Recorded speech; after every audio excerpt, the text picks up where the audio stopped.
Good morning students, आपका स्वागत है हमारे यूट्यूब चैनल प्रजापति परिवार में। जिन लोगों ने हमारे यूट्यूब चैनल को सब्सक्राइब नहीं किया वो चैनल को सब्सक्राइब करें और बेल आइकन को दबाएं ताकि हम जो भी वीडियो अपलोड करें उसका नोटिफिकेशन आपको समय समय पर मिलता रहे। चलिए, आज के क्लास में हम लोग वास्तविक संख्या का जो ऑब्जेक्टिव का सीरीज चला रहे हैं उसमें पिछले वीडियो में हम लोगों ने 15 नंबर क्वेश्चन तक देख लिया था जो प्रीवियस ईयर में पूछा गया था, और आज भी हम अगला क्वेश्चन देखेंगे जो पिछले साल जो है पूछा गया क्वेश्चन है। तो चलिए वीडियो शुरू करते हैं। सबसे पहला नंबर क्वेश्चन दिया गया है, क्वेश्चन है कि दो परिमेय संख्याओं के बीच अधिकतम कितनी परिमेय संख्या हो सकती है। आज हम लोग 16 नंबर से शुरू करेंगे। कह रहा है दो परिमेय संख्याओं के बीच, दो परिमेय संख्याओं के बीच अधिकतम कितनी परिमेय संख्या हो सकती है। अधिकतम कितनी परिमेय संख्या हो सकती है। ठीक है, परिमेय संख्या हो सकती है। ठीक है, यह जो क्वेश्चन है 2019 और 2019 और 2013 के एग्जाम में पूछा गया क्वेश्चन। ठीक है, इसका ऑप्शन कुछ इस प्रकार से दिया गया है। ऑप्शन दिया गया है 1, 2, 3 और दिया गया है। इसको थोड़ा सा समझ लें। ठीक है, अगर हम परिमेय संख्या की बात करें, ठीक है, तो कोई भी दो परिमेय संख्या है उसके बीच में अनंत परिमेय संख्याएं खींची जा सकती है। माने वैसी संख्या जिसे हम p/q के रूप में क्या कर सकते हैं, लिख सकते हैं। उसको क्या कहते हैं, परिमेय संख्या कहते हैं। ठीक है, तो कह रहा है दो परिमेय संख्याओं के बीच अधिकतम कितनी परिमेय संख्या हो सकती है। तो हम क्या लिखेंगे, आंसर अनंत। अगर एग्जाम्पल की बात करें, जैसे हमने माना कि 5/7 हो गया और 15/7 हो गया। ठीक है, ये भी परिमेय संख्या और ये भी परिमेय संख्या। तो इसके बीच हम बहुत लिख सकते हैं, 4/7, 7/7, 8/7, 9/7। ठीक है, 10/7। इस तरीके से बहुत सारा परिमेय संख्या हो सकता है। ठीक है, अनंत परिमेय संख्या हो सकता है। ऐसा नहीं है कि 10 होगा, ठीक ना, और इससे भी अधिक हो सकता है। तो किसी भी दो परिमेय संख्याओं के बीच जो है कितना परिमेय संख्या हो सकती है, अनंत। हम लोग का आंसर क्या आ जाएगा, डी आंसर आ जाएगा। ठीक है, समझ में आ गया। ठीक है, बहुत सिंपल सवाल था लेकिन 2 बार एग्जाम में पूछा हुआ है और फिर आने का चांस है। नेक्स्ट क्वेश्चन है हम लोग का कि निम्न में कौन अभाज्य है। ठीक है, तो इसमें तो ये हो गया डी ऑप्शन, समझने की कोई जरूरत नहीं क्योंकि इसमें ज्यादा कोई कॉन्सेप्ट है नहीं। अभाज्य की अगर हम बात करें, निम्न में कौन अभाज्य है, कौन अभाज्य है, अभाज्य। ठीक है, यह जो क्वेश्चन है, यह क्वेश्चन 2019 के कंपार्टमेंटल एग्जाम में पूछा गया। ठीक है, इसमें ऑप्शन कुछ इस प्रकार दिया गया है 29, 16, 15 और 33। अभाज्य संख्या मतलब क्या, वैसी संख्या जो खुद और एक से क्या होती है, विभाजित होती है, इसके अलावा कोई अन्य संख्या से विभाजित नहीं होती, उसी को हम लोग क्या कहते हैं, अभाज्य संख्या। ठीक है, इसका परिभाषा हम पिछले वीडियो में लिख दिए थे। ठीक है, इसलिए अभी केवल समझा दे रहे हैं, बार बार लिखने की कोई जरूरत नहीं। पिछला वीडियो देख लीजिएगा, उसमें परिभाषा लिखा गया है। ठीक है, तो अगर हम बात करते हैं 16 की, तो 16 का क्या क्या किस किस संख्या से विभाजित, 1 से तो है ही, 2 से भी है, 4 से भी है और 8 से भी है। इसका मतलब 1 और 16 से भी थे। 1 और 16 के अलावा भी इसका कौन कौन गुणनखंड है, 2, 4 और 8। इसीलिए ये अभाज्य नहीं होगा, ये क्या होगा, भाज्य होगा। अगर हम 15 की बात करें तो 15 क्या, 1 से तो है ही, 3 से भी है, 5 से भी है और 15 से भी है। तो 1 और 15 के अलावा 3 और 5 से है। अगर 33 की बात करें तो 1 से भी है, 3 से भी है, 11 से भी है और 33 से भी है। ठीक है, तो 1 और 33 के अलावा 3 और 11 से विभाजित है। लेकिन अगर हम बात करें 29 को, तो 29 1 और 29 के अलावा किसी भी संख्या से विभाजित नहीं है, इसीलिए आंसर मेरा क्या चला जाएगा, 29 चला जाएगा। मतलब ए नंबर आंसर चला जाएगा। समझ में आ रहा है। इसका परिभाषा अभाज्य संख्या के बारे में एग्जाम्पल भी हम लिख दिए थे कि प्रथम अभाज्य संख्या क्या होता है, 2 होता है। बाकी क्योंकि अभाज्य संख्या 2 से शुरू ही होता है, और बाकी अन्य अभाज्य संख्या के बारे में भी हम लोगों ने बताया था। चलो, तो नेक्स्ट क्वेश्चन है 18 नंबर क्वेश्चन कर रहा है कि 0.3 करा 0.3 का परिमेय रूप में लघुत्तम रूप क्या होगा? इसका परिमेय रूप में 0.3 का परिमेय रूप में लघुत्तम रूप है। अब इसमें लघुत्तम रूप मतलब छोटा रूप क्या होगा? ठीक है, यह क्वेश्चन 2019 के एग्जाम में 2019 के कंपार्टमेंटल एग्जाम में आया हुआ क्वेश्चन है। और ये पहला क्वेश्चन जो है 2019 के कंपार्टमेंटल में है और 2013 के अनुअल में आया हुआ है। ठीक है, तो इसको अगर हम ऑप्शन की बात करें तो इसमें कुछ इस प्रकार ऑप्शन दिया गया है। 3/10 दिया गया है, 2/9 दिया गया है, 1/3 दिया गया है और 3/5 दिया गया है। ठीक है, इस क्वेश्चन के बारे में हम इस तरह का क्वेश्चन पिछले वीडियो में भी देखे हैं और खासकर इस प्रकार का क्वेश्चन रेकरिंग वाला क्वेश्चन जो है इसका हम एक स्पेशल वीडियो ठीक ना बना दिए हैं, उसमें जाकर देख लीजिएगा कि इसको अगर ये क्वेश्चन 2 नंबर में आ जाएगा तो कैसे बनेगा। खासकर ये क्वेश्चन 2 नंबर में आता है और 1 नंबर में भी आता है। ठीक ना, तो 2 नंबर में आएगा तो कैसे बनाना है उसके लिए हम एक स्पेशल वीडियो बना दिए और 1 नंबर में आएगा तो इसके लिए हम ट्रिक बताए हैं। ठीक है, और पिछले वीडियो में भी इस तरह का क्वेश्चन था और इस वीडियो में भी आ गया है, इसमें भी आ गया है, तो इसको थोड़ा सा हम देख लेते हैं। 0.3 पर रेकरिंग है, इसके लिए क्या करेंगे कि जिस भी संख्या पर रेकरिंग है 0.3 पर रेकरिंग का मतलब क्या हुआ कि 3 जो है बार बार क्या करेगा, रिपीट करता चला जाएगा। ठीक है, तो इसका शॉर्ट ट्रिक क्या होता है कि जिस संख्या पर रेकरिंग है उस संख्या को लिख देंगे और उसके बाद जितनी संख्या पर रेकरिंग होगा, जैसे एक संख्या पर रेकरिंग है तो 1 9 देंगे। अगर यहाँ पर 2 संख्या पर रेकरिंग रहता है तो नीचे में 2 ठीक ना 9 देते, मैंने 9 से भाग देते। यहाँ 1 अंक पर रेकरिंग है, इसका मतलब क्या है कि 1 9 से क्या करेंगे, भाग देंगे। ठीक है, तो हमारा क्वेश्चन में लघुत्तम रूप सबसे छोटा रूप क्या आ जाएगा, 3 एकाएं 3 और 3 तिया 9 आ जाएगा, 1 बटा क्या आ जाएगा 3 आ जाएगा। ठीक ना, तो सबसे लघुत्तम रूप हम लोग का क्या आ जाएगा 1/3 आ जाएगा। समझ में आ रहा है कि ना रहा?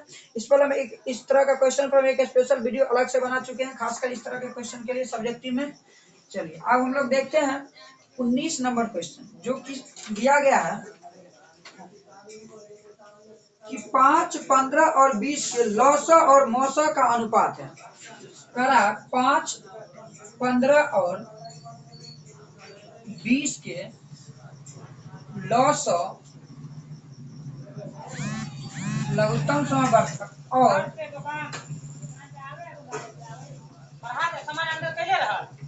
मौसम महत्तम समापवर्तक का अनुपात है।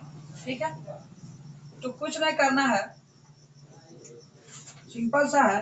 यह क्वेश्चन 2019 के एनुअल एग्जाम में आया हुआ क्वेश्चन है। ऑप्शन कुछ इस प्रकार दिया गया है, 9:1 है, 4:3 है, 11:1 है और 12:1 है। तो सबसे पहला मेरा काम है कि इसमें हमको लौसा और मौसा निकालना। ठीक है, तो अगर हम बात करें लौसा की तो 5, 15 और 20। ठीक है, सिंपल तरीका से हम लोग करेंगे। तो इसका अगर हम लौसा निकालना चाहेंगे तो 5 से जाएगा, 5 एका 5, 5 तिया 15, 5 चौके 20। तो कितना आ जाएगा लौसा? लौसा आ जाएगा 5 तिया 15 चौके कितना आ जाएगा 60। ठीक है, अगर इसको मौसा की बात करें तो मौसा के लिए क्या करेंगे, मौसा निकालने के लिए हम जैसे 5 दिया गया है, 15 दिया गया है और क्या दिया गया 20। तो 5 को हम 5 गुने 1 लिखेंगे, 15 को 5 गुने 3 लिखेंगे और 20 को 5 गुने क्या लिखेंगे 4 लिखेंगे। अब यहाँ से मौसम हम लोग का क्या आएगा, इस तरीके के हम क्या बताए थे कि सबसे पहले इसका फैक्टर करेंगे, जो गुणनखंड आएगा उसमें कॉमन देखना। इसमें कॉमन 5 है, इसमें भी केवल 5 है और इसमें भी केवल 5 कॉमन आ गया है, इसका मतलब मौसम क्या आएगा 5। ठीक है, हमको पूछ रहा है क्या, ध्यान से समझना, कह रहा है लौसा और मौसा का अनुपात। जब हमको अनुपात पूछ रहा है इसके लिए हम क्या करेंगे, लौसा का रहा है तो लौसा को क्या करेंगे ऊपर में रखेंगे, अंश में कितना दिया गया 60 और मौसा को क्या हर में रखेंगे 5, काटेंगे 5 एका 5, 12 5 60, 12 अनुपात क्या आएगा 1।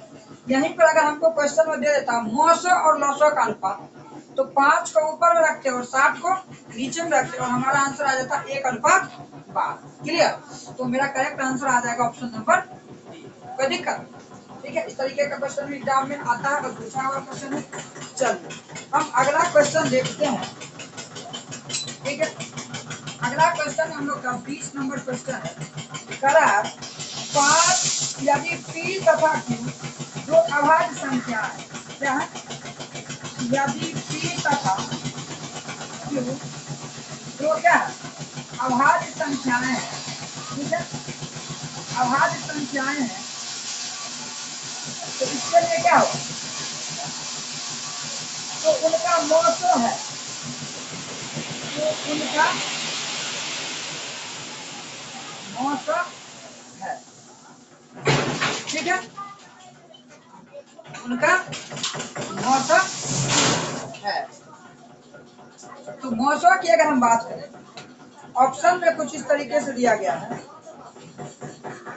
ए नंबर में ऑप्शन दिया गया है 2, बी नंबर में दिया गया है 0, सी नंबर में दिया गया है 1 या 2 और डी नंबर में दिया गया है 1। अगर हम बात करते हैं अभाज्य संख्या, तो सिंपल सा हम कंसेप्ट जानते हैं अभाज्य संख्या की, कि जो अभाज्य संख्याएं होती है ना, वह खुद और कितना से विभाजित होती है? 1 से विभाजित होती है ना? खुद और 1 से विभाजित होती है। इसके अलावा उसका कोई अन्य गुणनखंड नहीं होता है। तो कहने का मतलब क्या हो गया कि जब इसके अलावा इसका कोई अन्य गुणनखंड होता ही नहीं है, ठीक ना, तो उसका मौसम क्या होगा? उसका मौसम 1 होगा। ठीक है, जैसे मान लेते हैं कोई दो अभाज्य संख्या ले, ठीक है, जैसे मान लेते हैं कि हमने लिया कितना? 3 तथा 5, दो अभाज्य संख्या ले लिया है ना। इसका अगर हम मौसम निकालेंगे तो 3 को लिखेंगे 3 गुणे 1 और 5 को लिखेंगे 5 गुणे 1। यहाँ से मौसम क्या आ जाएगा? मौसम आ जाएगा 1 और 1 के लिए क्या आ जाएगा? 1 आ जाएगा। क्लियर? ठीक है, क्योंकि दोनों में 1 कॉमन है तो मेरा करेक्ट आंसर क्या चला जाएगा? डी चला जाएगा। समझ में आ रहा? ठीक है, सिंपल है। ठीक है, आप 20 नंबर क्वेश्चन आप देखेंगे, यदि P और Q दो अभाज्य संख्याएं हैं तो उनका मौसो है। ऑप्शन दिया गया है कुछ इस प्रकार, 2 दिया गया है, उसके बाद 0 करा 1 या 2, सी नंबर और डी नंबर में दिया है 1। इसको समझ लेते हैं थोड़ा सा। अगर हम इसकी बात करें अभाज्य संख्या की, तो पिछले वीडियो में हम अभाज्य संख्या के बारे में परिभाषा बताए थे कि वैसी संख्याएं जिसका एक और यानी जिसका जो गुणनखंड होता है वो क्या होता है? स्वयं और एक, उसके अलावा उसका कोई गुणनखंड नहीं होता। मैंने एक और स्वयं के अलावा वह किसी अन्य संख्या से विभाजित नहीं होती है। ठीक है, ठीक है, तो उस संख्या को हम लोग क्या कहते हैं? अभाज्य संख्या। तो अगर हम मान लेते हैं कोई पी को हम मान लेते हैं 3, ये मान लिए, ठीक ना, और क्यू को अगर हम मान लेते हैं 5, क्योंकि ये भी अभाज्य संख्या है, कोई भी दो अभाज्य संख्या मान लेंगे। ठीक है, तो 3 को हम लिखेंगे 3 गुणे 1 और 5 को भी लिखेंगे 5 गुणे 1 लिख सकते हैं। तो दोनों में मेरा कॉमन क्या आ गया? 1 और 1 आ गया, तो इसीलिए इसका मौसम कितना हो जाएगा? 1 आ जाएगा, क्योंकि 3 और 5 क्या? अभाज्य संख्याएं हैं। ठीक है, समझ में आ रहा है? इसको P मान लिया और इसको क्या मान लिया? Q। ठीक है, तो मेरा आंसर कितना आ गया? डी आ गया, मतलब एक आंसर आ जाएगा, क्योंकि किसी भी दो अभाज्य संख्या का जो HCF होगा, ठीक है, माने मौसा जो होगा वो कितना होगा? 1 होगा। यहाँ तक क्लियर हो गया? उसके बाद 21 नंबर क्वेश्चन है, कह रहा है सबसे छोटी अभाज्य संख्या और सबसे छोटी अभाज्य संख्या। क्वेश्चन है कि 0 और 50 के बीच विषम संख्याओं की संख्या। 0 और 50 के बीच, 0 और 50 के बीच कितनी विषम संख्या है? कितनी विषम संख्याएं? विषम संख्याएं, ठीक है। यह क्वेश्चन जो है 2019 के एनुअल एग्जाम में आया हुआ क्वेश्चन है। ठीक है, चलिए इसको हम डिस्कस करते हैं। सबसे पहला नंबर समझते हैं विषम संख्या कहते हैं, इसको थोड़ा सा समझ लेते हैं। विषम संख्या जो है क्या होता है? वैसी संख्या, ठीक है ना, जो 2 से विभाजित नहीं है ना, जो 2 से विभाजित नहीं होती है उसको हम लोग क्या कहते हैं? विषम संख्या कहते हैं। ठीक है, एग्जाम्पल की अगर हम बात करें तो 1 हो गया, 3 हो गया, ठीक है, 5 हो गया, ठीक है, 7 हो गया, एक्सेट्रा। ठीक है, ये सब क्या हो गया? विषम संख्या हो गया। ठीक है, तो चलिए हम आप कह रहे हैं कि 0 और 50 के बीच कितनी विषम संख्या है? ठीक है, तो अगर हम 0 और 50 की बात करें तो 0 और 50 थोड़ा सा समझ लेंगे। 0 और 50 के बीच की विषम संख्या कौन कौन होगी? इसको थोड़ा सा समझ लेते हैं। पहले तो हम लिखेंगे 1, फिर 3, 5, 7, एक एक अल्टरनेट करके लिखेंगे। ठीक है, 9 हो जाएगा, 11 हो जाएगा, 13 हो जाएगा। डायरेक्ट भी हम इसको लिख सकते थे, लेकिन हम समझाने के लिए लिख रहे हैं। अच्छा, इसका ऑप्शन छूट गया। इसका ऑप्शन दिया गया है कुछ इस प्रकार से। ए नंबर में ऑप्शन दिया गया है, चलिए ऑप्शन हम लिख देंगे बाद में। 1, 3, 5, 7, 9, 11, 13, 15, 17, 19, 21, 23, 25, 27, ठीक है, 29, 31, 33, 35, 37, 39, 41, 43, 45, 47 और 49। ठीक है, इसका ऑप्शन दिया गया है 26, 25, 27, 24। 26, 25 ऑप्शन दिया गया है, 27 और सिंपल सवाल, इतना लिखने की कोई जरूरत नहीं था, लेकिन हम समझाने के लिए लिख दिए। सिंपल सवाल है कि 1 से 50 तक 50 संख्याएं है ना। ठीक, यहाँ ऐसा नहीं है कि 0 और 50 के बीच की कारण। ठीक है, तो 1 से 50 की अगर हम बात करें तो कितनी संख्या है? 50, चूंकि 50 है तो 0 और 50 के बीच, मतलब ना ही हम क्या लेंगे 0 लेंगे और ना ही क्या लेंगे 50 लेंगे, है ना। तो उसमें क्या हो गया, गिन लेंगे 50 संख्या है तो 25 को सम होगा और 25 को क्या होगा? विषम हो गया। हो गया कि नहीं होगा? 25 को सम होगा और 25 को विषम हो जाएगा। ठीक है, तो अगर संख्याएं 25 को सम है तो 25 को विषम होगा, तो ऑप्शन कौन चला जाएगा? 25 चला जाएगा। उसे गिन भी लेंगे 1, 2, 3, 4, 5, 6, 7, 8, 9, 10, 11, 12, 13, 14, 15, 16, 17, 18, 19, 20, 21, 22, 23, 24 और 25। ठीक है, आ गया कितना? 25। कोई दिक्कत? सिंपल है। इसको हम समझाने के लिए लिख देने थे डायरेक्ट, ही तो समझने वाला चीज थोड़े है, आराम से डायरेक्ट मारने वाला चीज, फिर भी लिखा दिए। चलिए कोई बात नहीं। नेक्स्ट क्वेश्चन है 22 नंबर। ठीक है, तो 22 नंबर क्वेश्चन दिया गया है।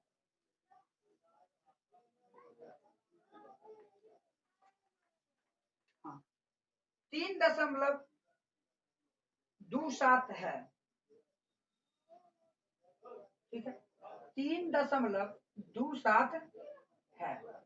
अब क्या है ये ऑप्शन में दिया से पता चलेगा। 2019 के एनुअल एग्जाम में आया हुआ ऑप्शन कुछ इस प्रकार है। एक पूर्णांक, एक क्या पूर्णांक, बी ऑप्शन में आ गया है एक पूर्णांक हो गया, एक परिमेय संख्या, एक परिमेय संख्या। सी नंबर में आ गया एक प्राकृत संख्या, एक प्राकृत संख्या। और डी नंबर में आ गया है अपरिमेय संख्या। सिंपल सा है।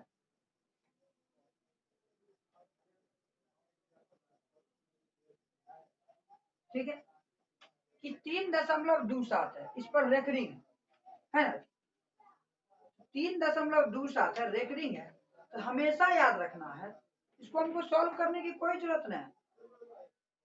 ठीक है, हमेशा याद रखना है कि कोई भी अंक पर अगर रेकरिंग होगा, है ना, किसी भी अंक पर क्या होगा, रेकरिंग होगा, तो वो क्या होगा, परिमेय संख्या होगा। उसको हम पी वाई क्यू के रूप में लिख सकते हैं। जैसे मान लेते हैं यहाँ पर, जैसे हमने लिखा 0.3 पर रेकरिंग, इसका मतलब क्या हुआ, 3 पर रेकरिंग है तो ऊपर में 3 लिखेंगे, और जितना अंक पर रेकरिंग होगा उतना क्या लिखेंगे, 9 लिखेंगे। तो 3/9 होगा, एक इसको हम काटेंगे तो 1 क्या है, 3 दिख रहा है। तो कहने का मतलब 1/3 आ गया। इसका मतलब पी वाई क्यू के रूप में आ गया, जहाँ पी और क्यू क्या पूर्णांक है कि नहीं। तो इसी प्रकार इसको भी हम पी वाई क्यू के रूप में लिख सकते हैं, नहीं लिख सकते हैं, ठीक है। तो इसको हमको सॉल्व करने की कोई जरूरत नहीं, ठीक है। डायरेक्ट हम क्या करेंगे, 3.27 क्या एक परिमेय संख्या, ध्यान रखना है 3.27 पर रेकरिंग, ठीक है। क्या परिमेय संख्या कि किसी भी संख्या पर अगर रेकरिंग होगा, ठीक है ना, तो वह कौन सी संख्या होगी, परिमेय संख्या होगी। ध्यान रखना है, ठीक है। जैसे इसको हम सिंप्लीफाई करके बता दिए, ठीक ना, इस तरीके से होता है। समझ में आई बात, कोई दिक्कत, ठीक है। और इसको हम सॉल्व करना चाहेंगे तो इसके लिए मैं स्पेशल एक वीडियो बना दिए हैं, ठीक है। और उस वीडियो को जाकर देख लीजिए कि कैसे ठीक है इसको सॉल्व किया जाता है, ठीक है। सिंपल सा, इसमें खाली इतना याद रखना है, ठीक ना, कि हाँ अगर इसमें पूछता इसका मान क्या होगा, ठीक ना, तो हम लोग इसको सॉल्व करके और मान निकालते, ट्रिक के माध्यम से सॉल्व कर लेते, ठीक है। हम लोगों को तो उतना जरूरी नहीं है, ऑब्जेक्टिव बना रहे हैं, जितना कम समय में बनेगा उतना हमारे लिए क्या होगा, बेहतर होगा, है क्या, ठीक है। ठीक है, 24-23 नंबर क्वेश्चन है कि 6/15 का दशमलव प्रसार है, मतलब शांत है या अशांत है, कि दोनों है कि कोई नहीं है, ठीक है। तो किसी भी भिन्न का दशमलव प्रसार शांत होने के लिए, ठीक है, कुछ कंडीशन है, उसको थोड़ा सा समझ लेते हैं, ठीक है। शांत के लिए क्या करेंगे कि लिखेंगे पहले नोट में, लिखेंगे यदि किसी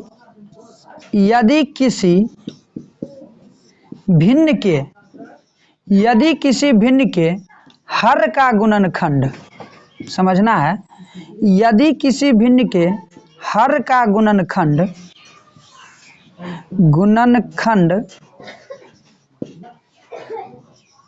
ठीक है, 2 की पावर m या 5 के पावर m या 2 की पावर m गुने 5 के पावर n, या ऐसे भी हो सकता है 2 की पावर m गुने 5 के पावर m के रूप का है, m के रूप का हो,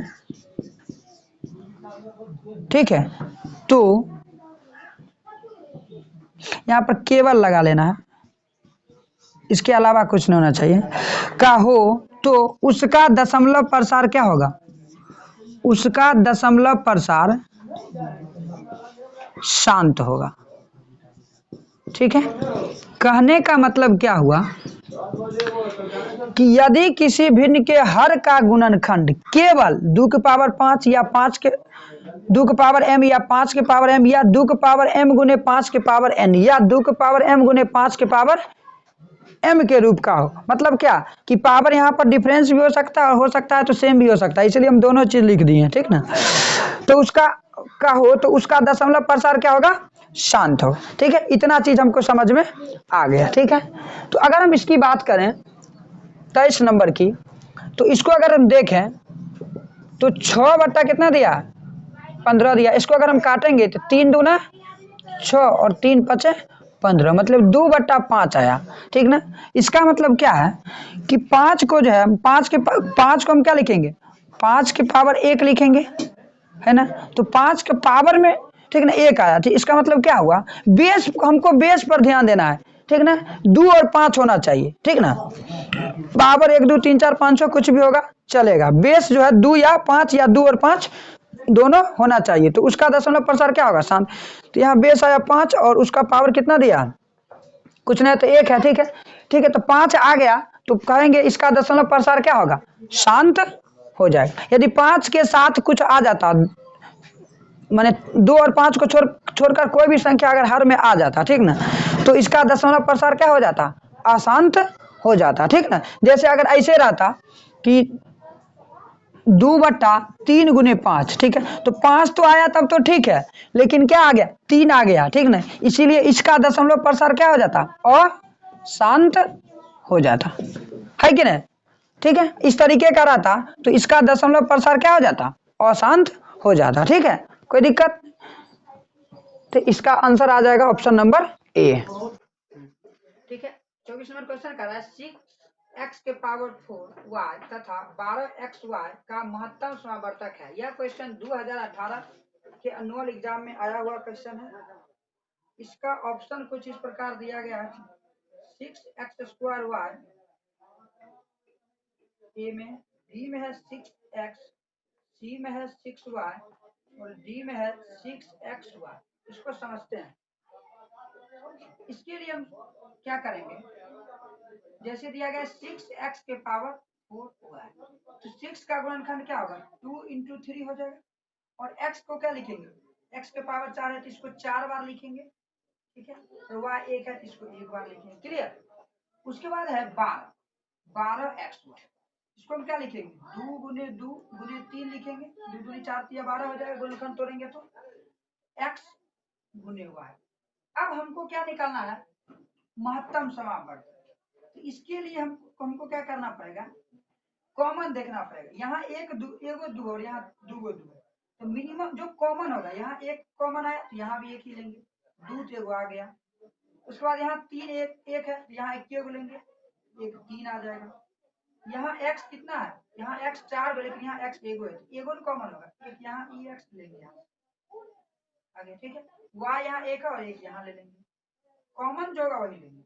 यहाँ से हम लोग का एचसीएफ कितना आ गया, 2 3 6x, 6xy, यही क्या आ जाएगा, आंसर आ जाएगा। समझ में आ रहा है, ठीक है। तो आंसर क्या आ जाएगा, ऑप्शन नंबर डी चला जाएगा। कोई दिक्कत, ठीक है। 2018 में आया हुआ क्वेश्चन है। और 25 नंबर क्वेश्चन की अगर हम बात करें, ठीक है, तो 25 नंबर क्वेश्चन का रहा,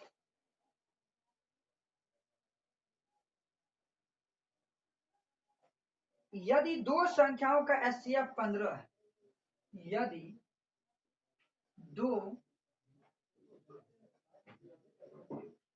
संख्याओं का एचसीएफ 15 है, ठीक है, दो संख्याओं का एचसीएफ 15 है और एलसीएम 90 है और एलसीएम 90 है, एलसीएम क्या है, 90 है, तो संख्याओं का गुणनफल होगा। तो संख्याओं का गुणनफल होगा, गुणनफल होगा, ठीक है। दो संख्याओं का एचसीएफ 15 है और एलसीएम 90 है, तो संख्याओं का गुणनफल होगा। और ए नंबर में ऑप्शन दिया गया है 135, बी नंबर में दिया गया है 90, सी नंबर में दिया गया है 1350 और डी नंबर में दिया गया है 1250। इसको थोड़ा सा समझते हैं। ध्यान रहे कि किसी भी दो संख्या का एचसीएफ और एलसीएम अगर दिया रहे तो ध्यान रहे कि एचसीएफ गुना एलसीएम जो होता है उस संख्याओं का गुणनफल होता है। क्या होता है, संख्याओं का गुणनफल। एचसीएफ गुने एलसीएम क्या होता है, संख्याओं का गुणनफल होता है। तो हमको क्या दिया, एचसीएफ दिया गया है 15 और एलसीएम दिया गया है 90, तो पूछ रहा है संख्याओं का गुणनफल क्या होगा, ठीक है। तो यहाँ से हमको संख्याओं का गुणनफल क्या आ जाएगा, बराबर आ जाएगा संख्याओं का गुणनफल। तो यहाँ से मेरा आ जाएगा संख्याओं का गुणनफल कितना, 15 × 135 में 1350, ठीक है। 1350 मेरा आंसर चला है। कोई दिक्कत, ठीक है, समझ में आ रहा। उसके बाद नेक्स्ट क्वेश्चन है 26 नंबर क्वेश्चन है, कह रहा है निम्न में से किस भिन्न का दशमलव प्रसार स्थान, ध्यान से समझना, निम्न में से किस भिन्न का, निम्न में से किस भिन्न का दशमलव प्रसार शांत है, शांत इसको थोड़ा सा समझ लेंगे बेहतरीन तरीके से। ऑप्शन पहले देखेंगे। 11 बट्टा कितना है 700 है। ई दिया गया है 91 बट्टा 2100। सी नंबर में दिया गया है 343 डिवाइडेड बाय 2 के पावर 3 गुने 5 के पावर 3 गुने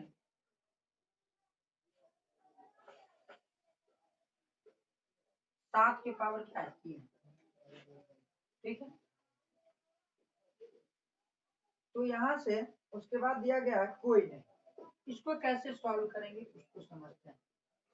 सब ऑप्शन को अगर हम देखें तो इसमें 11 बट्टा कितना है 700 है ना। तो ये तो जाएगा नहीं 11 से 700 है ना, चल कटेगा। तो इसके लिए क्या करेंगे हम 700 का फैक्टराइजेशन करेंगे। इसको लिखेंगे 7 गुना 100 और 100 को क्या लिखेंगे 2 गुने 2 गुने 5 गुने 5 है ना। 7 उसको फिर 7 से गुना करेंगे। ठीक है, तो 2 गुने 5 गुने 5 आया तो ठीक है, लेकिन बीच में इसमें गुना किससे हो गया 7 से, इसलिए इसका दशमलव प्रसार क्या होगा और शांत हो जाएगा। हम बताए थे या तो 2 के पावर m के रूप का होना चाहिए या m के पावर 5 के पावर m के रूप का होना चाहिए, या दोनों में दोनों हो, यानी 2 के पावर m और 5 के पावर m के रूप का होना चाहिए। समझ में आई बात। ठीक है, तो कहने का मतलब क्या है कि इस ऑप्शन की अगर हम बात करें तो ये तो जाएगा नहीं, क्योंकि देखिए अगर हम ये ऑप्शन की बात करें ये 11 बट्टा कितना है 700 है। इसको हम क्या लिखेंगे 11 बट्टा 2 गुने 2 गुने 5 गुने 5 गुने 7 लिखेंगे, क्योंकि 2 दूनी 4 5 20 5 100 गुने 7 700। 2 2 5 5 है तब तो ठीक है, लेकिन 7 है इसीलिए ये क्या हो जाएगा अशांत हो जाएगा, क्योंकि 2 और 5 ही रहना चाहिए, या केवल 2 या केवल 5। क्लियर है। अगर बी ऑप्शन की बात करें, समझ में आ रहा है, बी ऑप्शन की बात करें 91 बट्टा कितना है 91 बट्टा 2100 है। 7 से जाएगा 13 बट्टा होगा 7 या 21 है ना। इसको करेंगे कि क्या होगा 3 गुने 2 गुने 2 गुने 5 गुने 5 2 दूनी 4 5 20 5 7 या 300 है ना। तो 2 2 5 5 है ठीक है, लेकिन क्या आ गया बीच में 3 आ गया, इसके कारण ये भी क्या हो जाएगा अशांत हो जाएगा। क्लियर। अगर हम बात करें इसकी 343 बट्टा, ध्यान से समझना है 2 के पावर 3 गुने 5 के पावर 3 गुने 7 के पावर 3 है ना। और 7 के पावर 3 कितना होगा 49 गुने 7 7 नंबर 63 7 चौक 28 और 34 है ना। इसका मतलब 7 के पावर 3 से 343 कट जाएगा, उनको आ जाएगा 1 बट्टा 2 के पावर 3 गुने 5 के पावर 3। आया कि ना। ठीक है, तो 2 के पावर और 5 के पावर के रूप में आया कि ना। पावर कुछ भी हो, यहाँ पर जैसे कि 3 और m है ना, 3 3 दिया गया है ना, 2 के पावर 3 दिया और 5 के पावर क्या दिया 3 दिया, तो 2 और 5 के पावर के रूप में बेस जो है 2 और 5 ही होना चाहिए। ठीक ना, या दोनों में से कोई एक या दोनों। ठीक है, तो यहाँ पर हमको कौन आ जाएगा यही ना आ जाएगा शांत आ जाएगा, केवल 2 और 5 आया, तो इसलिए कौन आंसर चला जाएगा आंसर नंबर सी। ठीक है, ऑप्शन सी चला जाएगा। कोई दिक्कत है। ठीक है, ठीक। 27 नंबर का क्वेश्चन है कि रूट 10 गुना रूट 15 बराबर है। ठीक है, यह क्वेश्चन 2018 के एनुअल एग्जाम में आया हुआ है। इसका मान थोड़ा सा देखेंगे क्या होगा। अब समझते हैं, रूट 10 जो है उसको हम क्या लिखेंगे 2 गुने 5 लिखेंगे, तो ऐसे इसको सिंपल समझ लेते हैं, ज्यादा इतना ही नहीं। सवाल है रूट 10 और गुने रूट 15, दोनों को जब हम गुना करेंगे हमको मिलेगा रूट 150। कोई दिक्कत। ठीक है, अच्छा रूट 150 जो है इसको हम क्या लिखेंगे, इसको हम लिखेंगे 2 गुने 3 6 6 5 30 5 150 लिखेंगे। ठीक है, इसको पूरा घट जब हम तोड़ेंगे इस तरीके से आएगा 2 3 5 5 के रूप में आएगा। ठीक है, गुणनखंड तोड़ के देख लीजिएगा इसी रूप में आएगा। ठीक है, तो दो देखिए जब रूट के अंदर दो सेम अंक रहता है तो रूट के बाहर होता है तो एक हो जाता है। जैसे 2 को 5 है, रूट बाहर निकालेंगे तो 1 5 लिखेंगे, और 3 1 के है, 2 1 ही है, ठीक है। इसको रूट के अंदर ही रहेंगे, क्योंकि डबल रहता तभी क्या होता बाहर निकलता है। तो इसको हम 5 रूट क्या लिखेंगे 6। मेरा आंसर कौन चला जाएगा, ऑप्शन नंबर ए चला जाएगा। कोई दिक्कत? लेकिन यह क्वेश्चन 2018 के एनुअल एग्जाम में आया हुआ। नेक्स्ट क्वेश्चन है जो एग्जाम में पूछा हुआ क्वेश्चन है, एक आदमी ने 24 मीटर पश्चिम जाता है। ध्यान से समझिएगा, एक आदमी 24 मीटर पश्चिम जाता है, 24 मीटर पश्चिम जाता है। एक आदमी 24 मीटर कहाँ जाता है, पश्चिम जाता है। पुनः वह 10 मीटर उत्तर जाता है। पुनः वह 10 मीटर कहाँ जाता है, उत्तर जाता है। ध्यान से समझना है, फिर से 10 मीटर उत्तर जाता है। अब वह अपने प्रारंभिक बिंदु से कितनी दूरी पर है, अब वह अपने प्रारंभिक अब वह अपने प्रारंभिक बिंदु से कितनी दूरी पर है, कितनी दूरी पर, ठीक है। ऑप्शन इसमें कुछ, यह क्वेश्चन जो है 2019 में आया हुआ क्वेश्चन है एनुअल एग्जाम में। ऑप्शन कुछ इस प्रकार दिया गया है, 34 मीटर, 17 मीटर, 26 मीटर और 28 मीटर। क्लियर? थोड़ा सा इसको समझेंगे हम लोग। सबसे पहला नंबर इसमें हम उत्तर दक्षिण पूर्व पश्चिम को पहले समझते हैं क्या होता है। जैसे मान लेते हैं इस तरह का हम डायरेक्शन खींचेंगे, ऊपर में होता है उत्तर, नीचे होता है दक्षिण। इसको पहले समझ लेते हैं डायरेक्शन, ठीक है। इधर हुआ पूरब और इधर हो गया पश्चिम। अब डायरेक्शन को समझने के बाद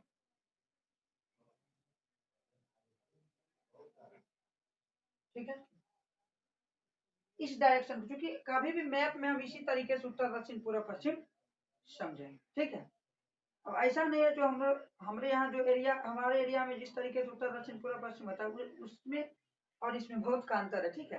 तो हम जब भी सवाल सॉल्व करेंगे तो उत्तर दक्षिण पूर्व पश्चिम इस तरीके से मानेंगे, ठीक है।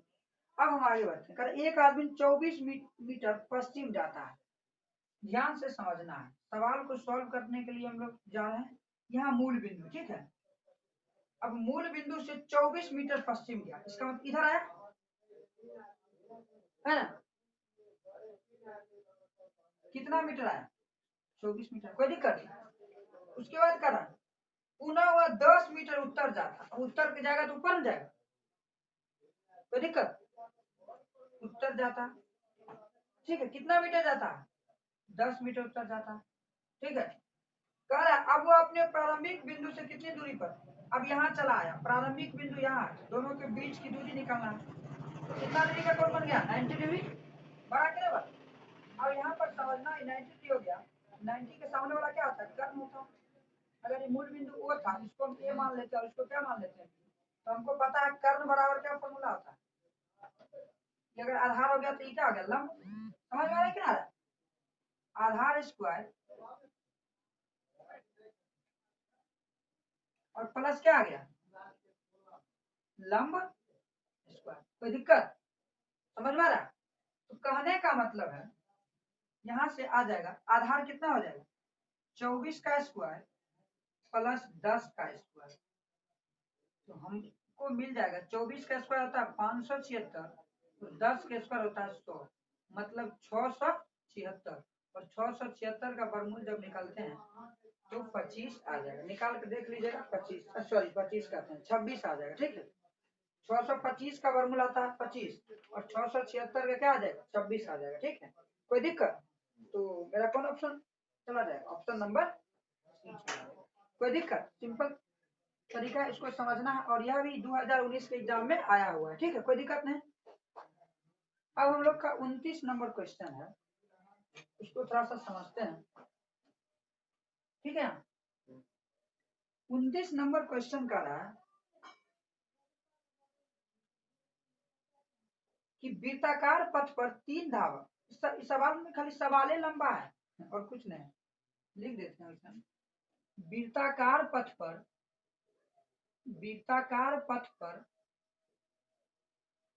3 धावक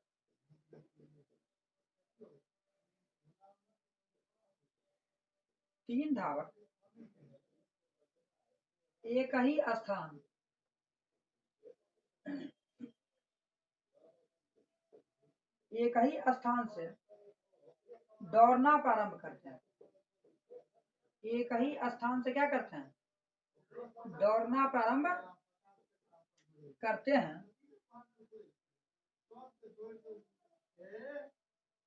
तो एक चक्कर लगाने में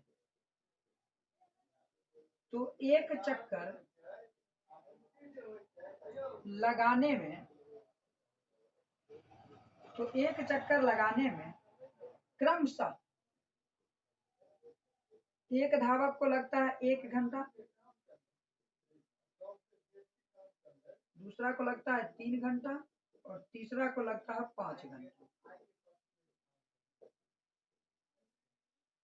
समय लगता है, ठीक है। 5 घंटा समय लगता है। तीनों को प्रस्थान बिंदु पर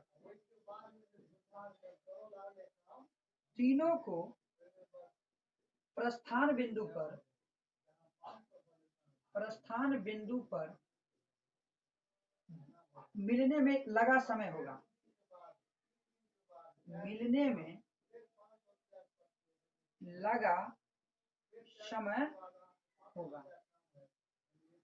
क्वेश्चन जो है 2015 के कंपार्टमेंटल में, 2014 के एनुअल में, ठीक है, आया हुआ क्वेश्चन है।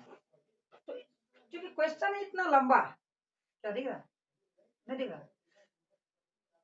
तो क्वेश्चन इतना लंबा, क्वेश्चन से हड़बड़ाना नहीं। जब भी वृत्ताकार पथ वाले क्वेश्चन आ जाए, ठीक ना, और इस तरीके का लैंग्वेज रहे, तो उसमें हमको जो समय दिया हुआ रहेगा, उस समय का हमें क्या करना है? एलसीएम ले लेना है, ठीक है। तो निकाल लेंगे। ऑप्शन इसमें देख लेते हैं क्या क्या दिया गया है। दिया गया है 3, 5, 1 और 15। 3 घंटे, 5 घंटे, 1 घंटा और 15 घंटे। कहने का मतलब क्या है? तो कुछ नहीं करना है, इसका हम क्या करना है? एलसीएम ले लेंगे। क्या करेंगे हम लोग? ठीक है, एलसीएम ले लेंगे। तो एलसीएम की बात अगर हम करें तो 1, 3 और कितना है? 5। 5 का हमें क्या करना है? लॉसो लेना है। क्या लेना है? लॉसो। तो कितना आ जाएगा? 1 गुने 3 गुने कितना आएगा? 5। कितना आ जाएगा? 15। कुछ नहीं करना है, आंसर मेरा क्या चला जाएगा? 15 चला जाएगा। कोई दिक्कत? तो इस तरीके का सवाल जब भी आए, ये देखने में नहीं 4 लाइन 5 लाइन का सवाल है, उससे कोई मतलब नहीं है, ठीक ना। सवाल को समझना है कि वृत्ताकार पथ वाला है सवाल, देख लेना। वृत्ताकार पथ पर धावक एक ही स्थान से दौड़ना शुरू करता है, ठीक है। सुन रहा है, जहां से चला वहीं आया, उसके वहां पहुंचने में सबको अलग अलग टाइम लगेगा। तो जो टाइम लगेगा, है ना, अब कह रहा तीनों को प्रस्थान बिंदु पर मिलने में लगा समय क्या होगा? तो क्या करेंगे हम लोग? एलसीएम ले लेंगे, जो टाइम दिया हुआ रहेगा उसका। सिंपल। समझ में आ रहा है कि ना आ रहा है? कोई दिक्कत? यदि हमारा वीडियो अच्छा लगे तो चैनल को सब्सक्राइब करें, लाइक करें, कमेंट करें और दोस्तों में शेयर करें। Thanks for watching the video.